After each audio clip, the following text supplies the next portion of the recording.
Bem-vindo, Mário, como é que estamos? Boa noite, meu velho, como é que está? Me ouvindo bem? Tudo jóia, tudo bem. O pessoal aqui já está entrando para assistir a nossa palestra, a nossa live sobre direito do trabalho, relações de trabalho, nas relações dos trabalhadores de aplicativos. É um tema bastante interessante. Sim. Se a gente enrola mais 30 segundos, fala sobre o tempo, sobre o dia, para ir 10, 11, 12, ou se já sai de vereda. O assunto, a gente podemos já ir começando.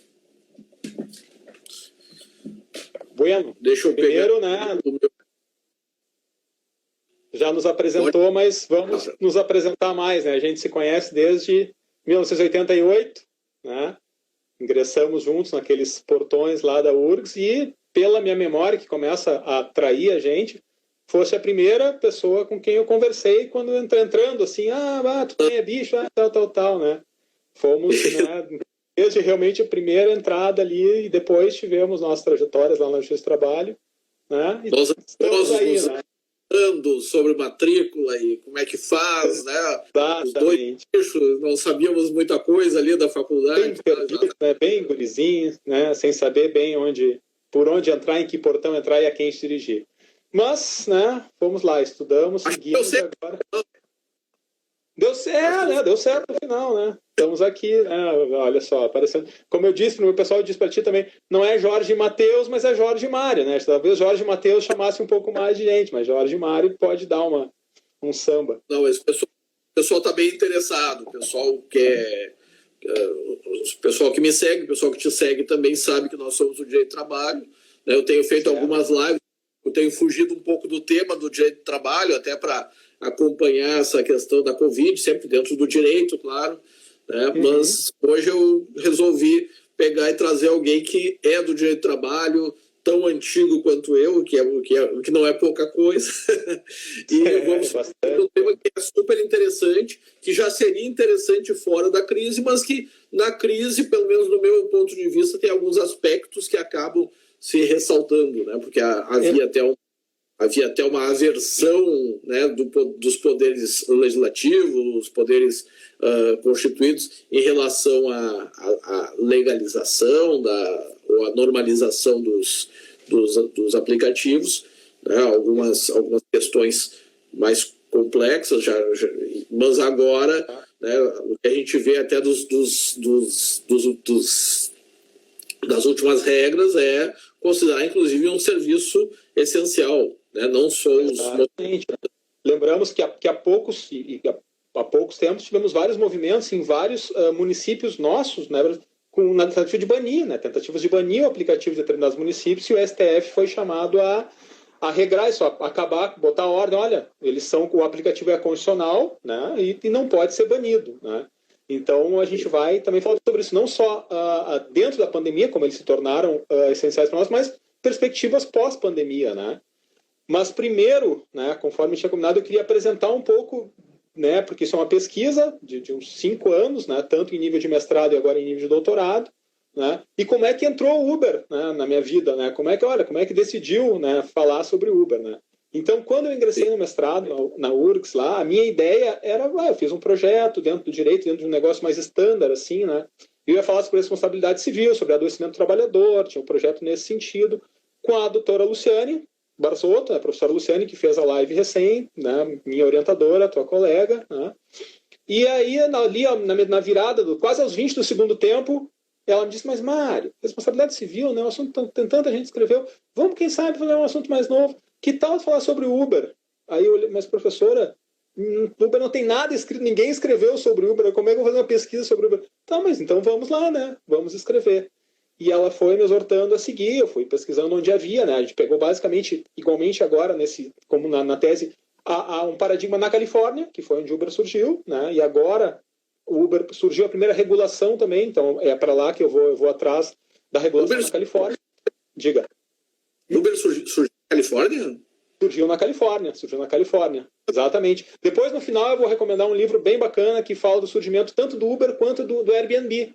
Ambos ali, os CEOs, né, os diretores, se conheciam né, tinham muitos interesses em comum, assim, e é bem interessante porque o livro vai alternando capítulos, mas isso é sem spoiler lá para o final, né? Mas surgiu na Califórnia, surgiu a primeira ação judicial, surgiu na Califórnia, e agora a primeira lei, né, redizendo lei, né, um instrumento legislativo dizendo que o Uber é empregado e não é autônomo, também é da Califórnia. Então a gente vai seguindo esses passos, né?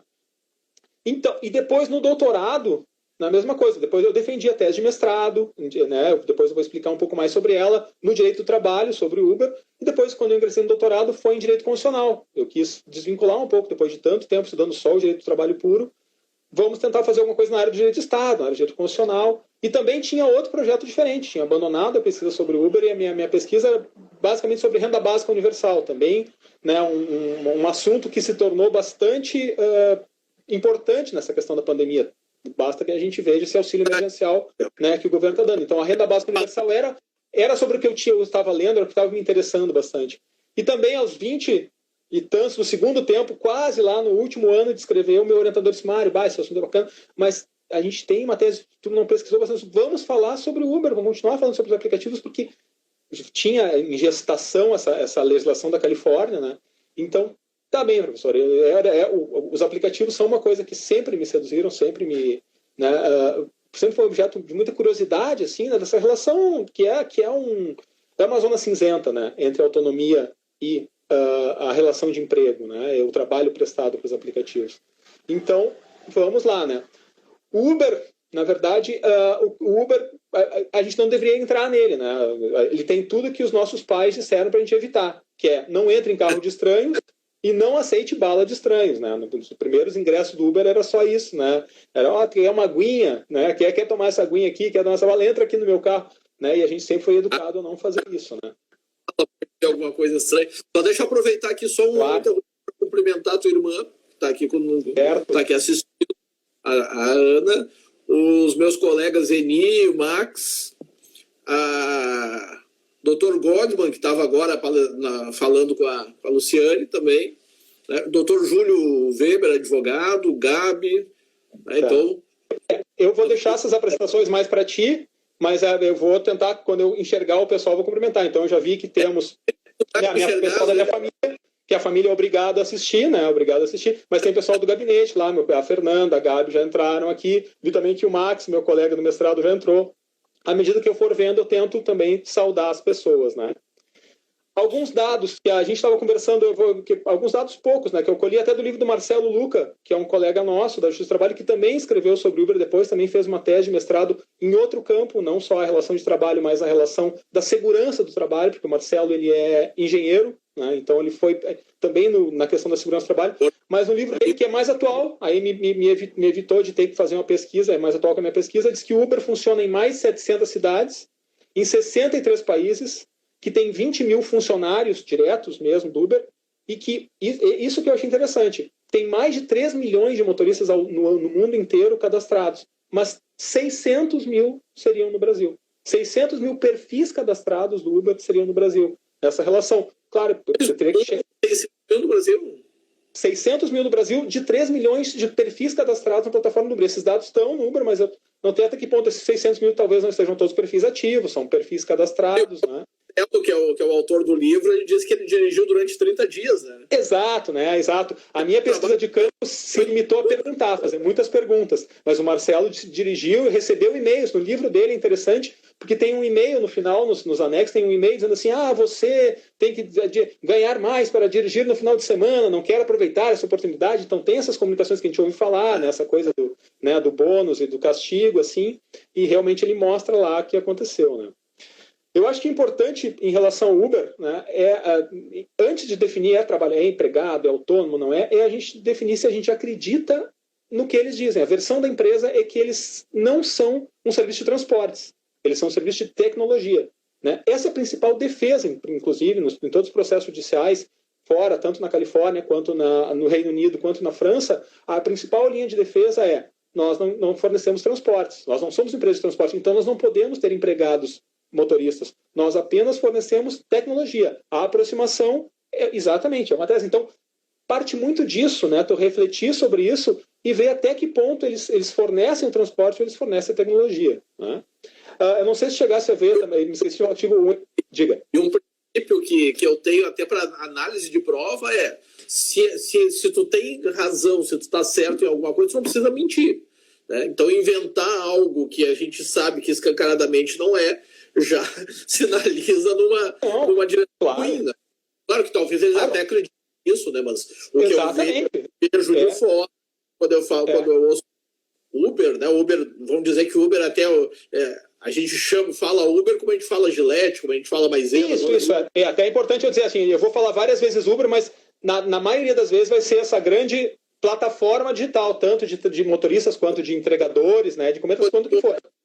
Airbnb eu me lembro de hospedagem, não me lembro de tecnologia, não me lembro de um site de Airbnb, até porque se tivesse um Uber, um veículo que faz Uber, marcado com o nome na porta ou na frente, tem alguns até que tem, eu chamaria, eu não precisaria da tecnologia, eu chamaria Uber, né, como a gente faz com táxi. Claro, Mas exatamente isso. Mas tu chamaria exatamente Uber porque tu identificou a marca e não o motorista. Isso, eu não sei se chegasse a ver, o Greg News, oportunamente essa semana, o Greg News, a matéria dele era delivery. Era justamente isso. Então eu separei só pra gente dar umas risadas, umas 3 tiradas ao longo da nossa conversa, assim. Mas a primeira delas é exatamente que a gente identifica é a marca. Quando bate na tua campainha, agora nesse tempo de pandemia, que a gente pede muita coisa no caso, tu bate na campainha, tu não vai lá, olha, deve ser o João Ricardo, que é parceiro autônomo daquela empresa de mediação de tecnologia. Não, tu diz, chegou o Rap, chegou o iFood, né? Então tu identifica a prestação de um bom transporte ou a entrega de alguma coisa que tu pediu na hora certa com a empresa e não com aquele prestador. Então isso é das coisas importantes. A gente vai ter, né, as nossas divergências do que achar. Para mim, o negócio da Uber é transporte. Eles querem que eu tenha um transporte de boa qualidade na hora que eu pedir, que me leve em segurança para o lugar tal. É isso que eles querem. E eles cobram por isso. Tanto que eles cobram uma percentagem da viagem e não a percentagem do uso daquele aplicativo. Porque senão seria muito fácil. Eu inventei o aplicativo, é Uber. Cada vez que o motorista aceitar uma corrida, eu vou cobrar 25 centavos. Né? Eles cobram um percentual do trabalho que pode ser mais árduo ou não daquele motorista. Né? Diga. O contrário do que acontece, por exemplo, naquele aplicativo Get Ninjas. Porque o Get Ninjas tu compra chamadas. Né? A pessoa compra antecipadamente chamada. Então não interessa se ele fechou ou não fechou o contrato. E não é percentagem, exatamente. Ele não ganha percentual daquilo. A Get Ninjas ganha exatamente a conexão que ela fez entre o... Exatamente. E o comprador. Aí, né? Porque se fosse o uso... eles vendem que o aplicativo é só a aproximação entre o usuário e o prestador de serviço. Se fosse só a aproximação, a meu ver, teria que ser um valor fixo. E não aproveitar de formas diferentes de um trabalho que demorou 10 minutos, uma corrida daqui até ali, de um trabalho que demorou 2 horas. Né? Uma corrida entre cidades, por exemplo. O Uber vai ganhar muito mais. Diga. E até porque... E daí eu vou concordar com a tua tese, mas... Tu sabe que eu não concordo. Começamos bem. Estamos aqui nos primeiros 3 minutos, já estamos concordando. O grande defeito do contrato dessas empresas de aplicativo é exatamente proibir como é que eles chamam? O relacionamento direto, a fidelização. Sim, né? Sim. Por exemplo, eu chamei um Uber, veio o Mário. Eu disse assim, Mário, tu é um cara legal, tu mora aqui perto. Né? Então, agora, eu não vou mais chamar Uber, eu vou te chamar. Isso não pode. Não pode, só por fora. Aproximou, e se a gente gostar, né? Então daí eu acho. Tá certo. E outra coisa que é muito importante também, eu sempre na minha pesquisa de campo, que não foi que nem a do dirigir, mas eu perguntava pro motorista assim, tá, mas tu dirige, se tu é parceiro ou tu é empregado, tu dirige para a Uber? Tu te considera que tu dirige para a Uber, se tu é empregado dele, ou tu dirige com a Uber, tu é parceiro deles, né? E a resposta deles me surpreendia no começo, depois deixou de me surpreender, porque eles não diziam que dirigiam nem para a Uber, nem que dirigiam com a Uber. Não, eu sou o Uber. Quer dizer, introjetava aquela coisa, não, eu sou o Uber, o que tu faz? Não, a pergunta que tu faz, eu trabalho para, eu trabalho para... Não, eu sou o Uber, né? Então, mas alguns tribunais, né? Alguns tribunais passaram a rejeitar essa tese. A Uber fornece aplicativos, serviços de aplicativos e não serviço de transporte. Né? O primeiro deles foi o Tribunal do Reino Unido. Foi o grande tribunal que decidiu uma causa dizendo que o motorista era empregado e não parceiro, porque a Uber ela era uma empresa de transporte, não de aplicativo. E ele usava uma linguagem, uma figura muito interessante para dizer que a Uber não vende simplesmente software, ela vende corridas. E ela não seria mais, entre aspas, empresa de tecnologia do que a Yellow Cab, por exemplo, a empresa de táxi americana. Ela também seria empresa de tecnologia porque ela usa uma tecnologia de rádio para enviar os motoristas, né? A Uber usa o aplicativo, né? Tecnologia, né? O telefone também é uma tecnologia, né? Claro, agora a da Uber é mais moderna, mas por que a Uber é tecnologia e a Yellow Cab, né? Mas aí daí ela diz, na decisão, ela diz que a Uber controla integralmente as informações, exige que o motorista assista, vários pontos ali que poderiam dizer que a Uber é uma empregadora, né? Mais recentemente, a gente tem a Corte de Cassação Francesa, né? Isso foi uma decisão do Reino Unido, já tinha uma decisão nos Estados Unidos, mas era uma decisão de uma class action, de uma ação coletiva, e a diferença dos Estados Unidos, da ação da Califórnia para a do Reino Unido e da francesa, é que a inglesa e a francesa se aproximam mais da nossa. O trabalhador estava querendo hora mínima de trabalho, né, a jornada máxima, no caso, de trabalho, renda mínima e algumas proteções sociais. Assim como os nossos talvez querem um pouco mais direitos do que isso. Nos Estados Unidos, como a gente sabe bem, a relação de emprego, entre aspas, não é a mesma, a relação de um trabalhador... Então, o que eles queriam lá? Mais transparência, queriam saber por que eu fui desconectado da plataforma. Queriam direito de se sindicalizar, que para fazer um sindicato, fazer uma union é uma coisa do outro mundo, tem que ter. Então eles queriam ter esse direito, queriam poder ganhar gorjetas, que essas pessoas queriam oferecer gorjetas, uma coisa muito comum, e a Uber proibia. Então a pioneira foi a class action lá na Califórnia. Depois as outras mais... Os Estados Unidos ganham gorjetas grandes, né? Exatamente, alguns serviços são melhor remunerados com as gorjetas do que com a própria remuneração do trabalho em si, né? Sim. Então, isso foi na Corte Francesa. No Brasil a gente teve, já desde 2015, algumas decisões regionais, né? E, os pioneiros foram em Minas, né? As primeiras foram reconhecendo, mas logo após, na vara do lado, teve decisões não reconhecendo a relação de emprego, né? E aqui em Porto Alegre, a gente teve, em fevereiro desse ano, na 28ª, o juiz Átila Rosler reconheceu pela primeira vez o vínculo de trabalho entre o Uber e o motorista. Determinou que a Uber assinasse a carteira do motorista, né? Isso já depois da decisão do TST, que eu deixei por último, porque é a mais importante, né? A gente tem já uma decisão do TST que é de 5 de fevereiro desse ano, que a 5ª turma afastou o reconhecimento de vínculo entre o motorista de Guarulhos e a Uber, dizendo basicamente que o motorista tinha a possibilidade de ficar offline com flexibilidade na prestação de serviço nos horários de trabalho.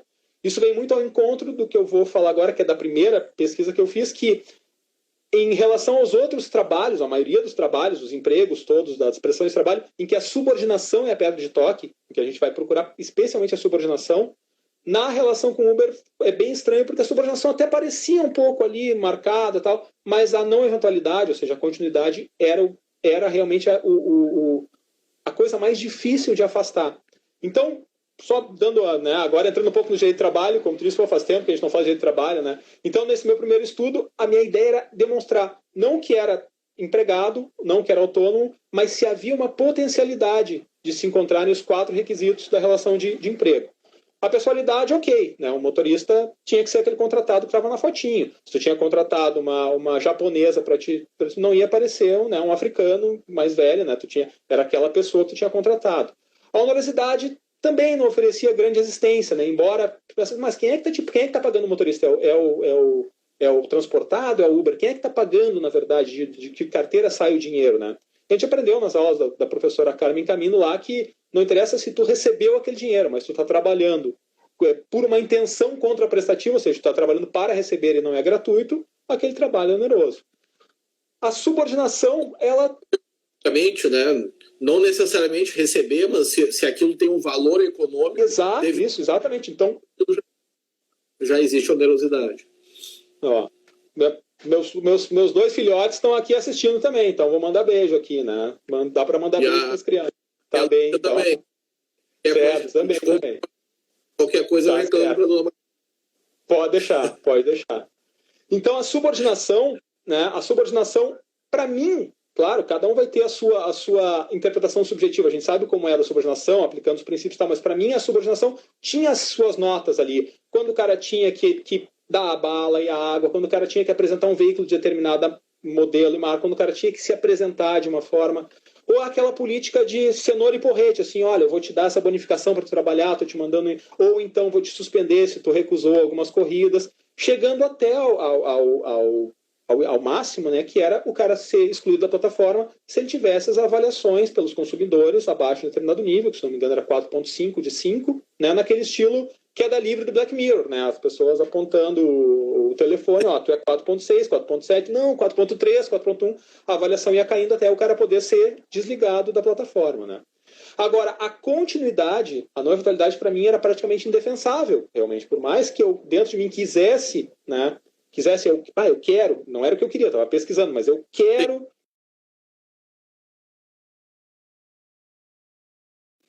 Acaba existindo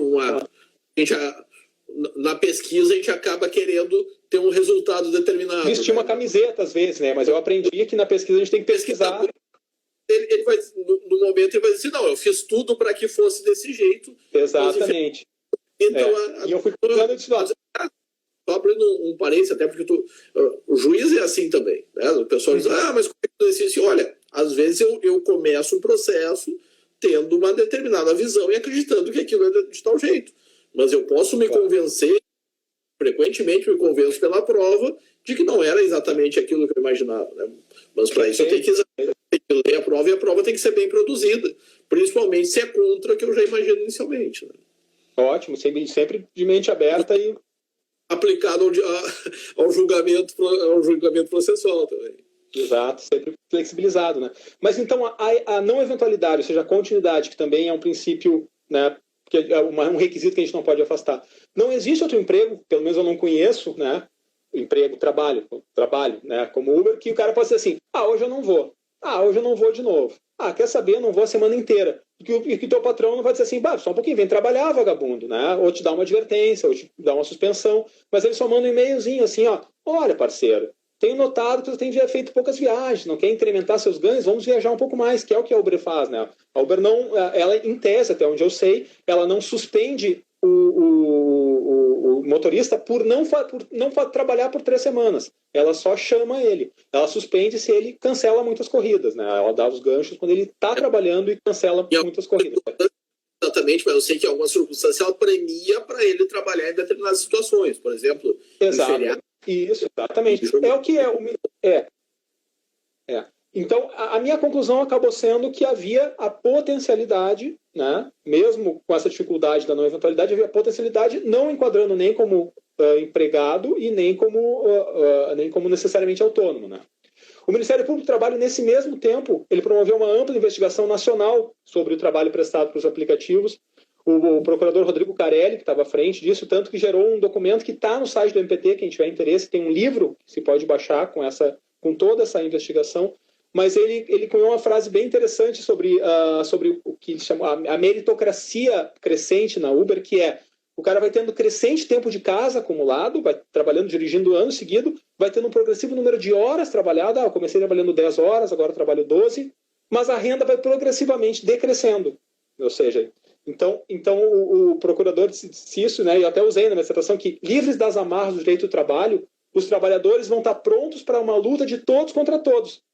Uma corrida em que o chão é o limite, ou seja, né, em vez de ser a meritocracia para cima, é a meritocracia para baixo. E mais, de novo, vou chamar de novo esse episódio do Greg News, em que ele trouxe vários depoimentos de pessoas aqui, mostrando ali, olha, 2015 eu entrei e fazia tanto, 2016 eu dirigia 16 horas por dia, fazia tanto, tal, e sempre a renda progressivamente decrescendo. Então ele chamou que esses aplicativos têm um plano de carreira Benjamin Button, né? Então, começa de um jeito e termina de outro, né?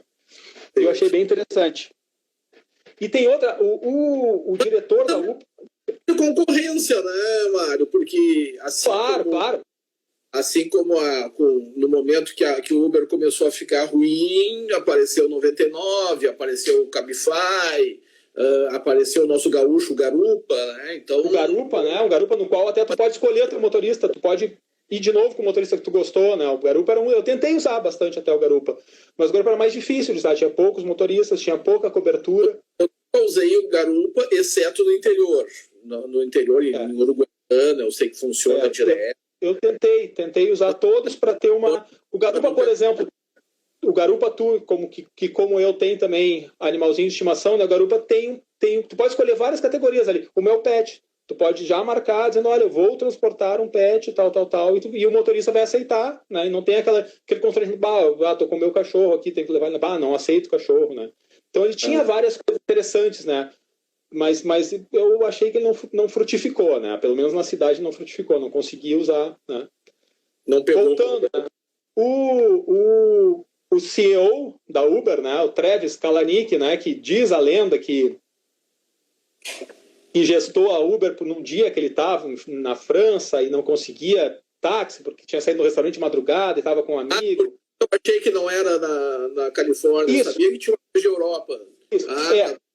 No livro que eu estou lendo isso não aparece, mas eu também conheci essa lenda, né? Que ele pensou nisso quando estava num restaurante em Paris, assim, num dia chuvoso, uma madrugada. Que bom seria se alguém passasse aqui, estivesse indo para perto onde a gente vai, a gente podia dividir os custos, né? E fazer a free ride, né? Que foi a economia colaborativa como a Uber nasceu, né? Nasceu como um aplicativo de caronas grátis. O que tem no Waze, né? Aquele Waze Carpool, né? Carpool, né? O Blá Blá, né? Que teve também vários. Isso seria mais colaborativo, mas a Uber, na verdade, desde a sua primeira, e o livro esse que eu vou depois indicar, desde a Gênese, era uma empresa para dar lucro é uma empresa de transporte, né? A gente vai ver depois, né? Mas o que ele diz? Ele disse três frases na vida, em momentos distintos, para a gente ver como elas são contraditórias, né? Uma coisa que ele diz, que é a defesa nos processos judiciais. O Uber não é uma empresa de transporte, é uma empresa de software. Depois, com algumas experiências de autodirigibilidade, ele disse assim, o sistema tende a ficar cada vez mais barato assim que o elemento humano for tirado da cena. Ou seja, a ideia da Uber lá na frente era carros autodirigíveis sem um elemento humano. Mas no site da empresa, né, nos pronunciamentos dele os motoristas são a alma desta companhia. Ele usa a palavra lifeblood, que seria o sangue vital, não sei o quê, mas está traduzido normalmente pela alma, né? Então, o que vale, né? O que vale, né? Mas ele diz que os motoristas são a alma dessa companhia, não os programadores, né? Não os tecnólogos. Não os tecnólogos. Bueno, então, com isso, né, fecha essa primeira parte que foi a minha pesquisa do mestrado, foi a parte mais trabalhista, né? E a minha pesquisa agora, a minha tese, que amplia um pouco mais, que entra direito do trabalho, direito administrativo e direito constitucional, então não sei se é trabalhado, se é empregado, não sei se é autônomo, isso ainda os tribunais estão decidindo, mas como é que a gente pode regular alguma coisa? Que regulação essa categoria pode ter? Né? Deve ter alguma regulação. Então, em nível municipal e nível federal. Né? O que me interessa mais é lá na frente o nível federal, mas vamos falar em nível municipal porque tem essa regulação justamente porque vários municípios tentaram banir Uber. Né? Então, a verificação dessa medida passa por vários filtros, né? Especialmente de normas de direito constitucional, para ver, olha, mas a livre iniciativa não está sendo atacada, a livre concorrência não está sendo atacada, o valor social do trabalho não está sendo atacado. Se eu resolvo banir ou regular de uma forma muito draconiana o serviço de aplicativo, né? O serviço de aplicativo, qual é a natureza deles? É coletivo, é individual, é público, é privado? Que tipo de transporte o Uber fornece, né? E quais são as diferenças e semelhanças entre o táxi? Eu vou regular de uma forma diferente o Uber do táxi? Ou eu vou aproximar os dois? E mais ainda, o que eu, Estado, quero? O que o monopólio que estava estabelecido, que são os taxistas, querem? E o que o consumidor quer de verdade? Né? Então, já vou adiantando que nos Estados Unidos houve um lobby muito forte contra a regulação. Né? Então a gente pode tentar vender o discurso, olha, eu estou regulando para proteger o consumidor, né? Eu estou regulando, mas na verdade quem estava pela regulação era a indústria do táxi, eram as unions de taxistas, né? E quem estava fazendo lobby muito forte, por isso que demorou tanto para se aprovar a legislação, eram os consumidores organizados, sociedade organizada, os consumidores, não, só um pouquinho, não mexe no Uber que ele está bom assim como está, né? Não precisa regular. E é nisso que eu estou me debruçando para pensar até que ponto essa regulamentação é oportuna, é conveniente ou é necessária. Mesmo que a gente chegue ao veredito, que já chegamos, que não pode ser banido e não pode, a meu ver, e o STF decidiu isso, não pode regular mais do que a lei regula. Né? A gente tem uma lei, uma política nacional de mobilidade urbana, que fala expressamente do Uber, e eu vou dizer aqui mais ou menos o que ela tem, mas é impossível que um município resolva banir um serviço de aplicativo. Né? Então, a gente tem que pesquisar para estabelecer uma moldura regulatória, especialmente, a meu ver, as externalidades, ou seja, como isso afeta a vida da cidade e a vida do consumidor, como a gente colocar um número X de carros dirigidos por particulares na rua para pegar particulares afeta a vida de consumo da cidade, a georreferência daquela cidade, a mobilidade urbana, tanto para motoristas como para pedestres. Outra coisa que é importante, se vai estabelecer uma moldura regulatória, é a assimetria de informação. Né? Quanto da informação desse contrato a Uber tem, desse contrato com os prestadores, desse contrato com o consumidor, e até desse contrato, num sentido mais amplo, com a cidade onde ela está estabelecida, até que ponto tem uma simetria de informação, até que ponto tanto eu, motorista, quanto eu, transportado, que estou assinando digitalmente esse contrato, até que ponto eu conheço as cláusulas, eu conheço os meus direitos, eu conheço os deveres da Uber em relação a algum acidente que eu sofro, em relação a algum acidente que prejudique um terceiro na via, né? E para que essa regulamentação possa vir realmente em benefício da comunidade e não em benefício de algum outro monopólio, né?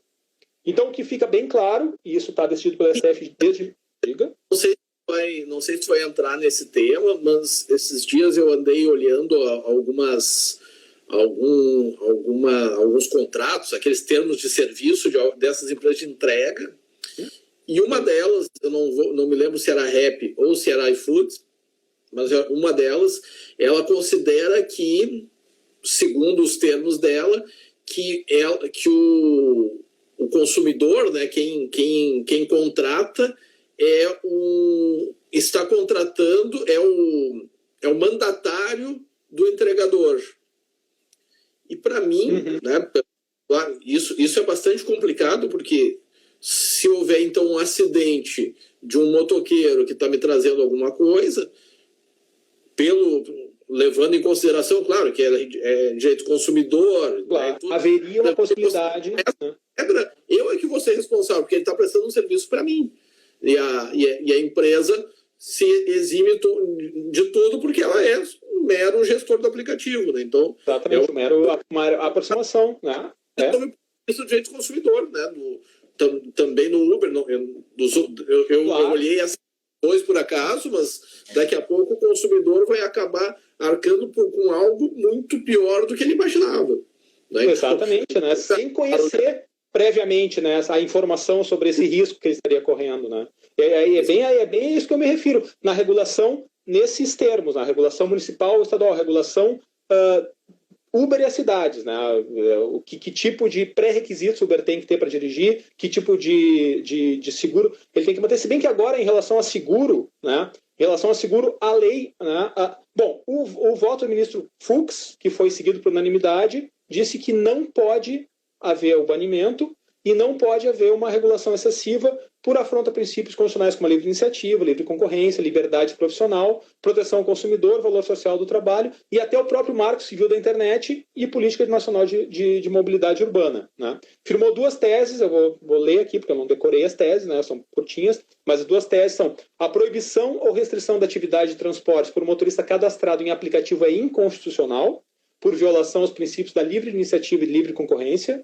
E outra, no exercício da sua competência para regulamentação e fiscalização do transporte privado individual de passageiros, os municípios do Distrito Federal não podem contrariar os parâmetros fixados pelo legislador federal na Lei 13.640 e pela Constituição Federal. O que diz, basicamente, que tem que ter? Eu quero ser Uber. O que a lei diz que eu tenho que ter? Eu tenho que ter a carteira nacional B, na CNH da categoria B ou superior, tem que informar que exerce atividade remunerada e tem que manter em dia o registro do veículo, né, uma coisa meio óbvia, apresentar a certidão negativa de antecedentes criminais e a contratação de um seguro de acidentes pessoais a passageiros e do seguro obrigatório, o DPVAT. Então, isso talvez responda um pouco, né, em relação a Uber ali, é isso: olha, eu estou dentro de um carro, contratei o Uber, a gente atropelou alguém, o Uber tem que ter um seguro obrigatório justamente para que eu, tanto a Uber lá como eu, o consumidor que contratei esse serviço, possa me eximir. Mas é importante isso em nível municipal, só para a gente, porque a gente tinha conversado sobre isso, né, para dizer que deixar bem claro que não pode um município dizer que vai mandar o Uber embora. não estou gostando, o prefeito agora aqui não quer Uber porque ele foi eleito pela categoria dos taxistas, não pode mandar o Uber embora. Né? Pode regular dentro daqueles limites, um pouco mais, um pouco menos, mas não pode mandar o Uber embora. Agora a gente entra então na regulação em nível federal. E aí a regulação em nível federal diz mais mesmo com a relação de trabalho. E aí eu trago esse exemplo da lei da Califórnia, uma lei que foi aprovada em setembro de 2019, entrou em vigor agora, em janeiro de 2020, e que define que especialmente 2 aplicativos, o Uber e o Lyft, ela se refere só a esses 2 aplicativos, eles têm que contratar os seus motoristas como empregados, estabelecer um vínculo empregatício. Né? Ela é a Assembly Bill, a chamada AB5, né? Então eu chamo de Bill 5. Né? Essa Bill 5, ela estabelece o que estabelece que ele tem que o motorista tem que entrar no que ela já estabelecia, e vem também ao encontro de uma pergunta que me fez, se os taxistas são empregados ou não lá também. E eu tinha uma lembrança, mas fui dar uma pesquisada rápida, que eles têm a mesma zona gris que eles têm aqui. Pode haver taxistas empregados, os workers, e pode haver taxistas autônomos, contratados autônomos lá. Mas para ser freelancer ou para ser autônomo, eles têm que se enquadrar, e agora, pela Lei 5 da Califórnia, o motorista do Uber também, por isso que ele está considerado como empregado, num teste que ele chama ABC. 3 categorias para ser autônomo, não para ser empregado. Para ser autônomo, o trabalhador tem que estar livre de controle e direção da entidade contratante, ou seja, livre, faço o que eu quero dentro do meu dia. B, que o trabalhador realize seus trabalhos fora do curso normal dos negócios da entidade contratante. E C, que ele costume estar envolvido, né, que ele já esteja envolvido naturalmente em um comércio, ocupação, negócio, que seja estabelecido independentemente da mesma natureza que o trabalho que ele está realizando. Então, mais ou menos isso, né? A gente merecia uma outra live para a gente dissecar cada um desses, né? E a Uber, claro, a Uber já rebateu, dizendo, mas tudo bem, então para mim tá bom, porque o meu curso usual é plataforma tecnológica. Eu não sou empresa de transporte. Então o motorista nunca vai estar no meu curso usual, porque eu sou uma plataforma tecnológica para vários tipos diferentes de mercados digitais, né? Então, isso, claro, as notícias que chegam no site, o Uber definiu que os motoristas são... A lei definiu que os motoristas do Uber são empregados. Não é assim. Essa lei 5, ela não é autoaplicável, não é uma coisa que a Uber veio a lei, agora eu vou enquadrar todos. Ela não vai enquadrar. Os motoristas vão ter que entrar, né, em algum, vou entrar, não estou satisfeito, vou entrar na justiça para tentar me enquadrar, para receber algum direito, quero sair, então vou ganhar o seguro-desemprego e tal. Vai ter uma longa, né, como a gente sabe, uma longa decisão judicial, uma longa tramitação judicial, ou vai fazer acordo, como o Uber tem feito, com cláusula de sigilo, até o processo. Funciona muito como é no Brasil, diz assim, não, tem a lei, mas eu não vou cumprir, quem reclamar eu vejo, lá tem a class action, né? Daqui a pouco tem assim, não. Exatamente. Motoristas, faz class action, tem que fazer acordo com todos. Que foi a questão que aconteceu e é muito possível que aconteça agora. E por isso se estima que o medo, talvez a Uber não tenha medo, né? Talvez eu tenha medo de dormir no escuro, mas a Uber não vai ter medo, né, de nada, né? Mas o receio da Uber, né, em relação ao mercado, é que isso pode afetar só na Califórnia pelo menos 1 milhão de trabalhadores. Porque além dos motoristas da Uber, pode afetar categorias como entregadores de comida, motoristas de transporte, entregadores de comida, faxineiros, pessoal da limpeza, que já são, entre aspas, uberizados de alguma forma lá, manicures de salão, trabalhadores da construção civil, os independentes, né? Então esse é o receio, né? No Brasil, né? No Brasil, a minha ideia de regulação no Brasil, ela diz, para além do estabelecimento de vínculo ou não vínculo, né? Não estou sonhando com uma lei que estabeleça vínculo, embora a gente vai ver que eventualmente pode ser possível, ou poderia ser possível antes da pandemia, mas uma regulamentação, uma legislação que talvez estabelecesse uma rede de direitos básicos para esses trabalhadores, especialmente renda mínima assegurada, um salário hora, uma renda hora trabalhada, para mim, acho, né? Uma carga de trabalho máxima diária, semanal, mensal, anual, né? Alguma forma de se pensar nisso, né? É difícil. Só fazendo aqui o advogado do diabo. É um bom cliente, paga direitinho. Leva a alma no final, mas paga direitinho. Porque isso não é o que diz a Constituição, porque a Constituição ela não fala são direitos dos empregados, ali no artigo 7. Ela fala dos direitos dos trabalhadores. Tanto que, por exemplo, a questão das que nós chamamos as férias dos advogados, né, o recesso estendido, porque os advogados tenham 30 dias de férias, eu, pelo menos, acho que está enquadrado ali, porque os outros profissionais liberais, bem ou mal, eles tiram. O médico diz, olha, eu vou tirar 30 dias, meus pacientes e tal, vou passar para outro colega. Quem não conseguia fazer isso eram os advogados. Então, me parece que o nosso recesso que a gente estendeu foi para a única categoria de profissionais liberais que dependia de um órgão público e daí eles não conseguiam fazer os 30 dias. Então, perfeito.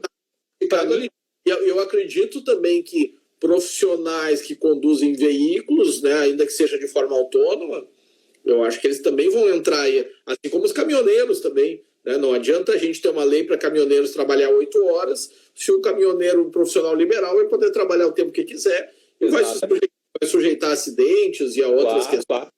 Porque jornada de trabalho não é só um conforto para o trabalhador, é uma segurança para todo mundo. Eu até sou um pouco avesso quando se fala em jornada de 12 por 36, que não é o que prevê a Constituição, né? Mas profissionais de saúde, sim, agentes de segurança, que são duas categorias que me parece que estariam que ter melhor, mais descansadas, mais preparadas, são exatamente as que acabam fazendo a jornada de 12 horas, que não é fácil para ninguém. A gente que às vezes tem uma jornada de 8 horas, às vezes 6 horas, a gente já consegue cansar bastante só na atividade intelectual. Imagina um segurança de banco ficar 12 horas com uma arma esperando um ladrão chegar.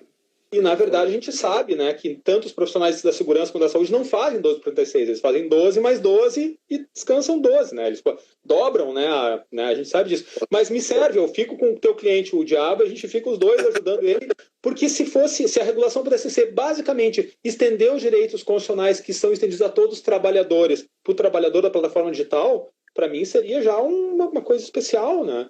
E para que eles tivessem essas limitações, né, tanto de jornada quanto de ganho mínimo, e acesso a pacotes, alguns pacotes de benefícios sociais, auxílio-doença, seguro-desemprego, né? Acho que é um guarda-chuva básico, assim, né? Seria interessante, né? A própria Uber tentou isso, não consigo saber se ainda está vigente, mas tentou isso, por exemplo, em relação à jornada. Nova York limitou via aplicativo.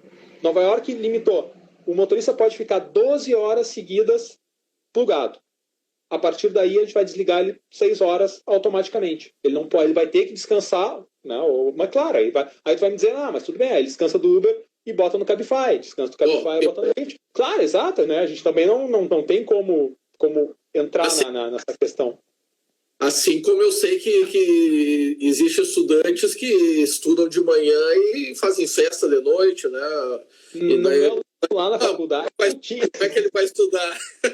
Não, no meu tempo tinha uns que tomavam cerveja no intervalo da aula de manhã, mas eu não conheci nenhum, eu só ouvi falar deles. Né? É a lenda que se fala, né? Que o pessoal pegava toda a noite, né? Estudava de manhã e dava certo, né? Dava certo, mais ou menos.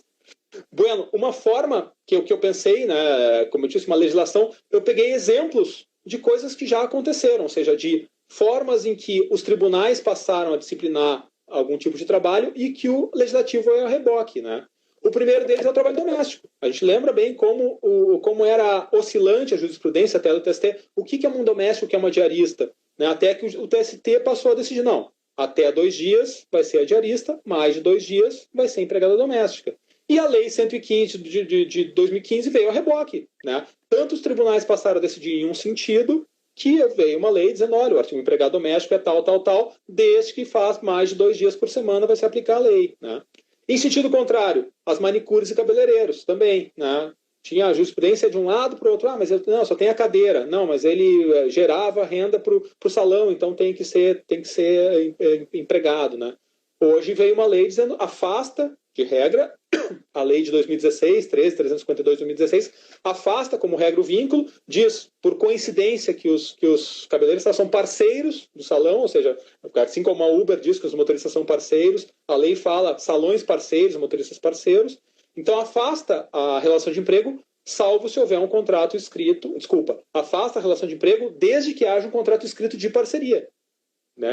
Se eu tenho um salão de beleza, vou contratar uma manicure ou um cabeleireiro como parceira, mas olha, tua cadeira é aquela ali, a gente vai ter um contrato escrito e só vai possibilitar o vínculo se não houver esse contrato, ou em se havendo esse contrato, o profissional faz coisas diferentes do que está naquele contrato. Eu fui contratado como cabeleireira, mas também cortava as unhas, limpava o banheiro, tal, aí outra coisa. Diga.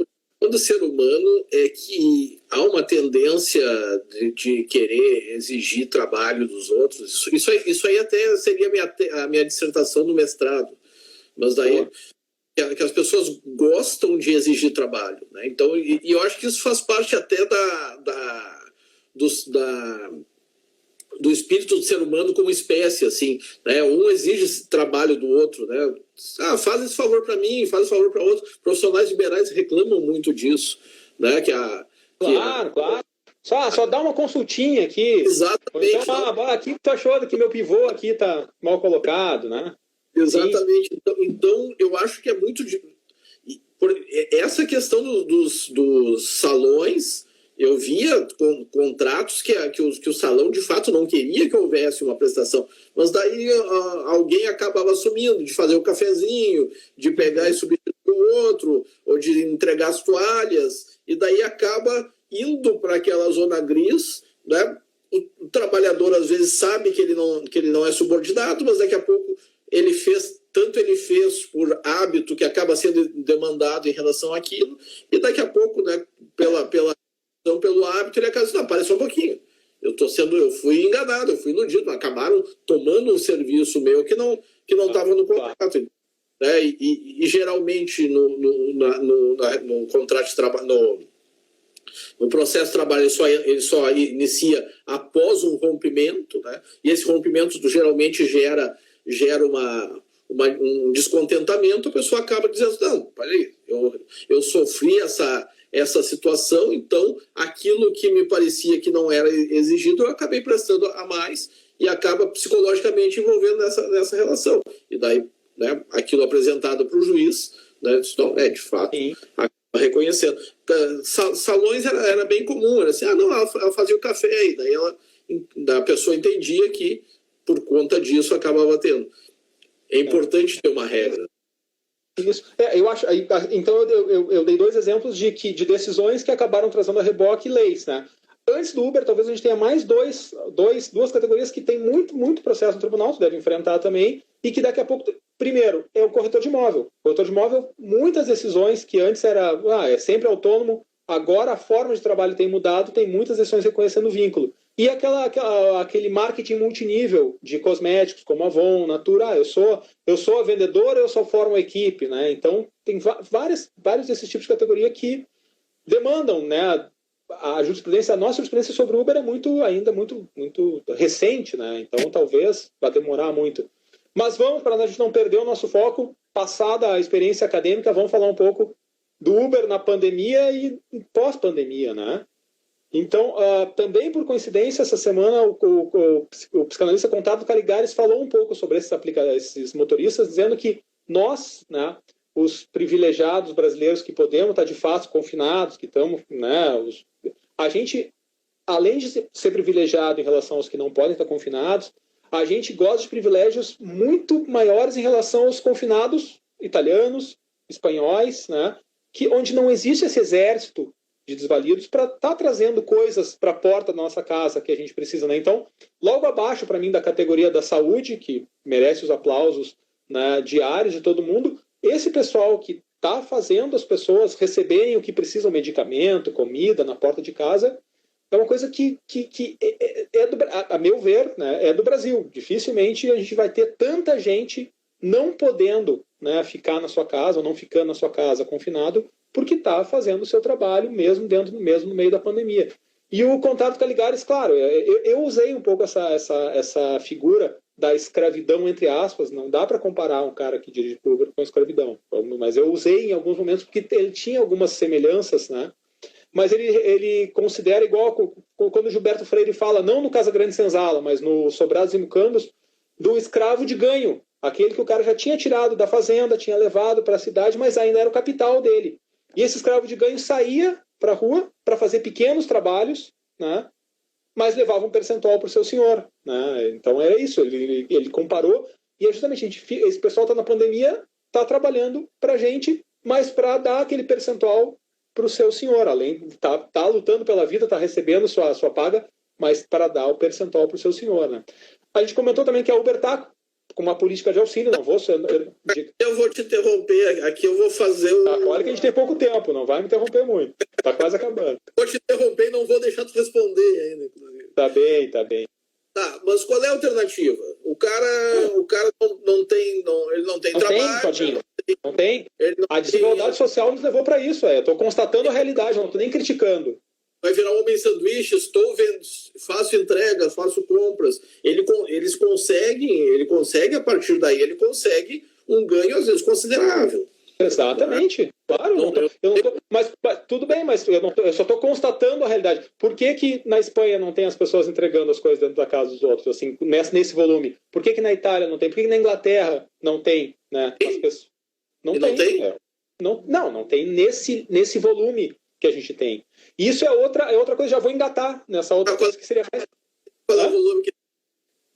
Pois é, vamos dizer que é empírico, né? Vamos dizer que é empírico, né? Mas a gente sabe a quantidade, a massa de desempregados brasileiros que pratica Uber ou Rap, né? Tanto que eu te dei um dado no começo, né?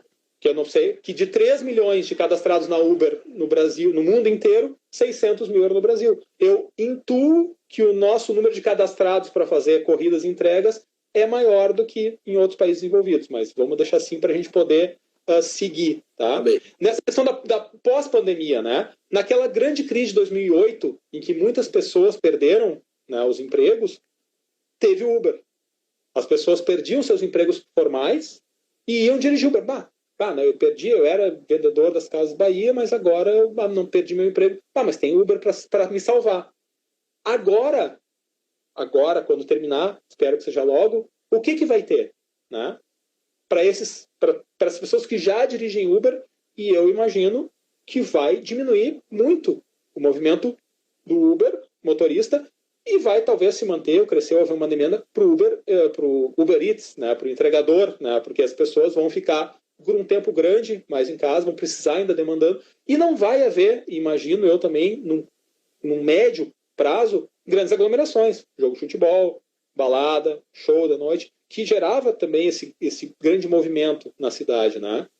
E essas pessoas, né, algumas pessoas conseguem se reinventar, adequar essa prestação de serviço. Eu tenho um negócio, vou fazer teleentrega, não vou poder fazer Uber porque não tem mais mercado para Uber. Vou fazer consultoria online, ou até mesmo trocar o pneu do carro andando, como as pessoas estão fazendo. Tem uma máquina em casa para fazer máscara para vender, né? Vou tentar me defender. Mas eu não vejo como vai haver num curto prazo o Uber ou alguma coisa semelhante ao que o Uber foi há 10 anos atrás, para onde uma massa expressiva de trabalhadores vai ficar sem emprego, não só aqueles que dirigem Uber hoje, mas os que vão perder seus empregos, possa ocorrer. E isso, para mim, é uma coisa bastante assustadora, né? Quando a gente falava o que o Uber vai fazer, o que a gente vai fazer pós-pandemia com essas pessoas que trabalham hoje, né? E estou vendo que a gente está com 5 minutos, né? Agora que a gente está entrando num tema interessantíssimo, né? Mas qual seria a solução? Mais sociológico do que trabalhista, né? Agora, né? Tem trabalho, não vão ter Uber. Mas a culpa é do Uber? Claro que não. Não, eu não estou aqui botando culpa, endeusando ou demonizando ninguém. Eu estou constatando, né? Estou dizendo para onde nós vamos correr todos, né? Nós, na Justiça do Trabalho, com as nossas responsabilidades sociais, para onde a gente vai correr. Eu vou para não, depois, se sobrar temas de continua, mas eu vou para não perder o nosso fluxo. As duas indicações que eu tinha programado aqui, uma leitura e um filme, tá? A leitura é As Upstarts, a gente costuma chamar de Startup, mas o nome do livro é As Upstarts, do Brad Stone, que fala... Brad Stone, o nome do autor, mas procurar Upstarts, ou depois, até inbox, a gente pode... Essas referências que a gente coloca na... Tá, depois coloca num... Tá. E então que ele fala exatamente capítulo por capítulo, ele vai alternando o nascimento tanto do Uber quanto do Airbnb, né? Como é que os gestores pensaram, né, no que fazer, quais foram as primeiras experiências, como é que foi a primeira receptividade, não só dos consumidores, como das cidades, né? As cidades, como é que a cidade recebeu o Uber? Recebeu mal, né? Recebeu mal. E aí até coloquei entre aspas aqui uma passagem, quando o diretor foi chamado lá num órgão governamental, mas que leis eles tinham violado? E quem na vasta e impenetrável burocracia de São Francisco estava por trás do esforço para paralisar uma empresa que rapidamente conquistava a lealdade da comunidade tecnológica local? Ou seja, Uber entrou, eles entram sem pedir licença, entraram sem pedir licença, também não vai nenhuma crítica, mas é a forma como eu vou entrar, a sociedade vai me usar, vai ver que eu sou imprescindível e essencial, e o governo não vai depois ter como me mandar embora. Então essa é a lógica, né? Sem nenhuma crítica, né? E o filme... Tínhamos aqui em Porto Alegre, não digo nem no Brasil, é que os táxis já estavam privatizados, né? Então, claro. Quem queria conduzir um veículo acabava se submetendo a uma situação muito pior do que se... E a concessão de licença limitado, né? Isso ocorreu, inclusive, durante a administração do PT no governo. Né? Então, quer dizer, não houve o interesse de se mudar uma situação que já era, já era mais nociva, acredito eu, que o Uber. Bom, nós temos 23 segundos de sala. De sala. Muito, Mário, foi excelente. Eu acho que a gente vai ter que continuar esse tema. Nós temos até perguntas aqui, várias perguntas foram voltando.